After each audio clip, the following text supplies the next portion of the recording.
Hello friends, welcome back to my YouTube channel. आज इस video में हम बात करने जा रहे हैं स्टार प्लस पर टेलीकास्ट हो रहे शो पांडे स्टोर के बारे में। पांडे स्टोर के आज के एपिसोड में आपको देखने को मिलेगा ऋषिता धरा बहस करती है। रावी ऋषिता को शांत होने के लिए कहती है। धरा कहती है उसे समझाओ, ऐसा नहीं है।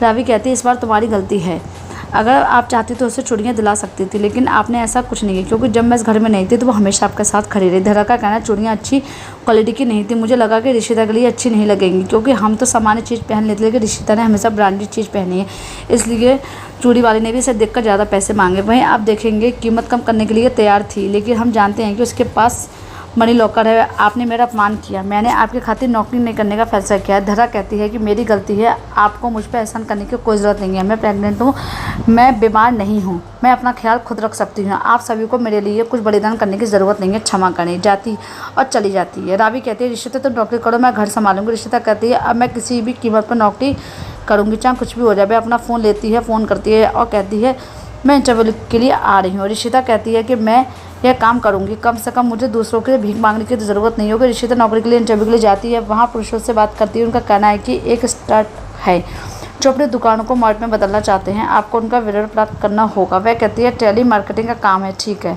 हाँ कहते धरा कहती है मैं पागल हूँ जो हमेशा कुछ ना कुछ करती रहती हूँ, मुझे ऋषिता के लिए चूड़ियाँ दिलानी चाहिए। तो रावी कहती है कि हमने अपने परिवार की भावनाओं का ख्याल रखना चाहिए, आप किसी का दिल दुखाते हैं तो उनके साथ अच्छा होता है। ऋषिता को बुरा लगता है, नौकरी के लिए इंटरव्यू के लिए चली गई। धरा कहती है ये अच्छा हुआ, काश उसे नौकरी मिल जाए।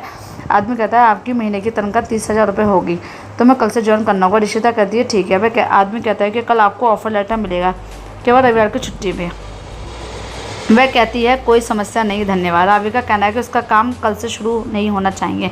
धरा पूछती है क्यों, ये आपका जन्मदिन तो नहीं है। रावी का कहना है कोई तलाक के लिए सुनवाई कर रही है और जाती। धरा रोती है। ऋषिता कल्याणी को बुलाती है और कहती है मैं घर जा रही हूँ। घर में प्रवेश करती है, कल्याणी को गले लगाती है, पूछती है कीर्ति कहाँ है। कल्याणी कहती है वह घर पर नहीं है। काम नहीं देखती, कल्याणी पर सिग्नेचर करती है और ऋषिता कहती है मेरे पास एक अच्छी खबर है। कल्याणी कहती है तुम्हारे पिताजी आ सकते हैं, बस तुम जाओ यहाँ से। ऋषिता कहती है नहीं, मैंने सोचा था मैं नौकरी नहीं को, लेकिन अब नौकरी मेरे पास आ गई है, मैं इसमें शामिल होने जा रही हूँ। कामनी को लगता है कि पांडे अपना सम्मान खो देंगे। जनार्दन का फ़ोन आता है। आदमी कहता है बुरी खबर है, गौतम ने तुम्हारी लड़ाई का नुकसान उठा रहे हैं। गौतम दूसरों की मदद करता है, सब अपना मुनाफा देते हैं, हमारा बाजार टूट जाएगा, कुछ करो। जनार्दन पूछते ही उन्होंने ऐसा करने की हिम्मत कैसे की। वह गौतम को फ़ोन मिलाता है। गौतम कहते हैं कि आपका ससुर बुला रहा है। देव का कहना है कि वह कभी नहीं बदलेगा। गौतम कॉल का जवाब देता है। जनार्दन ने उसका अपमान किया। वह कहता है मैं बाजार तोड़ रही हो, तुम मेरे सामने भी खड़े नहीं हो सकते। शिवा फ़ोन लेता है और उसे डांटता है। जनार्दन ने उसे धमकाया।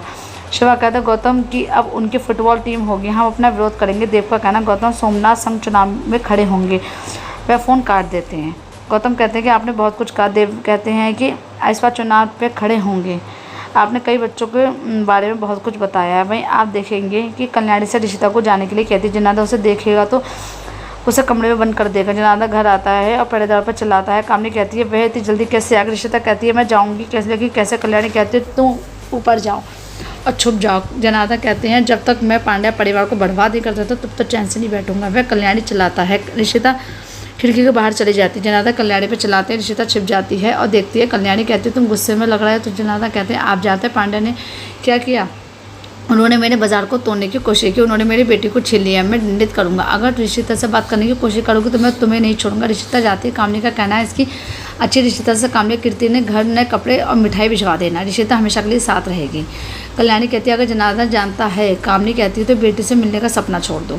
सुमन पूछती जनार्दन के बेटों को धमकी देने की हिम्मत कैसी हुई, हमें उसे सबक सिखाना होगा, मैं उसकी आंखों में मिर्ची फेंक दूंगा। गौतम मुस्कुराया। सुमन कहती है इस बार आप चुनाव लड़ोगे चाहे कुछ भी। कृष्ण कहते हैं धीमे स्वर में बोलो। सुमन पूछती है मेरे बेटों को धमकी दी कैसे। कृष्ण कहते हैं बहुत हो गया माँ, धीरे बोला। ऋषिता भाभी ने सुन लिया तो उन्हें बुरा लग गया। सुमन कहती है तो क्या हुआ, मैं डरूं, बुलाओ उससे, मैं उससे नहीं डरती। तो रावी कहती है वह नौकरी के लिए इंटरव्यू देने गई है। देव का कहना है कि उसने तो नौकरी करने को मना करा, उसने कहती परिवार संभालूंगी। सुमन कहती है तुम निर्दोष अभिनय कर रहे हो, वह चलाक है, तुम्हें लगता है मैं तुम्हें वो कमरे में पीटती होगी, मुझे बताओ। सब हंसते हैं। सुमन कहती है एक बार उसे नौकरी मिल जाए फिर तुम्हें टॉमी बना देगी। वह हंसते हैं और रावी शिवा को देखने लगता है। रावी कहती है मैं अभी आऊँगी। सुमन पूछती है तुम कहाँ जा रही हो, तो खाना पकाओगे और हमें परोसोगे। रावी कहती है मैंने आधा खाना बना दिया, आधा मैं आगे बनाते। तो कहती तो जा कहानी है, तो क्या मैं कोर्ट के कागज लेने जाएंगे, तलाक की सुनवाई कल है। शिवा उसको देखते रह जाता है। और भी इंटरेस्टिंग होने वाला है पांडे स्टोर के अपकमिंग एपिसोड में। पांडे स्टोर से जुड़ी हुई लेटेस्ट अपडेट पाने के लिए हमारे चैनल को लाइक और सब्सक्राइब करें। Thank you.